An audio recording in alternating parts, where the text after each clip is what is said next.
रोजाना हो रहे एनकाउंटर में मारे गए आतंकवादियों के शवों का क्या होता है। एनकाउंटर के बाद सेना आतंकियों के शवों का क्या करती है, प्रोसीजर क्या है, प्रोटोकॉल क्या है, सब समझाएंगे।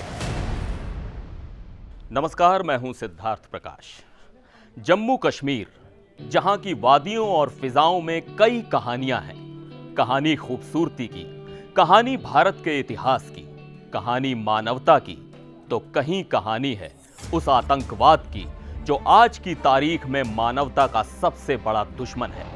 इसी दुश्मन को जड़ से खत्म करने के लिए हमारे देश के वीर जवान हर कदम पर मौत से मुकाबला कर रहे हैं, ताकि देश की गरिमा को कोई आंच ना आए। भारत की रक्षा में तैनात भारतीय सेना के जवान हमारे देश पर हमला करने वाले आतंकवादियों का चुन चुन कर सफाया कर रहे हैं। ऐसे में आज का सवाल ये कि रोजाना हो रहे एनकाउंटर में मारे गए आतंकवादियों के शवों का क्या होता है, क्योंकि ये एक संवेदनशील मुद्दा है जो न सिर्फ मानवता के नजरिए से बल्कि कानूनी नजरिए से भी जरूरी है। एनकाउंटर के बाद सेना आतंकियों के शवों का क्या करती है, प्रोसीजर क्या है, प्रोटोकॉल क्या है, सब समझाएंगे। लेकिन सबसे पहले यह जान लीजिए कि जम्मू कश्मीर में पाकिस्तान परस्त आतंकी क्या नई साजिश रच रहे हैं। दरअसल पिछले कुछ महीनों में आतंकवाद ने एक बार फिर अपने पैरों के निशान छोड़ने की कोशिश की है।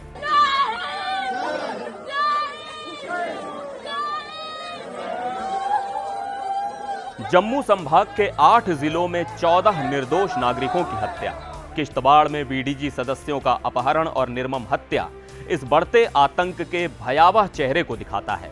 जम्मू संभाग में इस साल अब तक आतंकी हमलों में 18 सुरक्षाकर्मी शहीद हुए हैं, 13 आतंकी मारे गए हैं और 14 आम लोगों की जान जा चुकी है।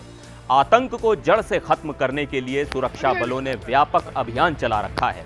जम्मू कश्मीर में 20 जिले हैं, इनमें से 10 जिले कश्मीर में और 10 जम्मू संभाग में हैं। सुरक्षा अधिकारियों के मुताबिक जम्मू रीजन में 50 से 55 आतंकी एक्टिव हैं, जिनको चुन चुन कर ठिकाने लगाया जा रहा है। अब सवाल यह है कि इन आतंकियों के शवों का क्या किया जाता है। अब जवाब जान लीजिए। जब सेना किसी आतंकवादी को मारती है तो पहले शव की पहचान और मेडिकल जांच के लिए ले जाया जाता है।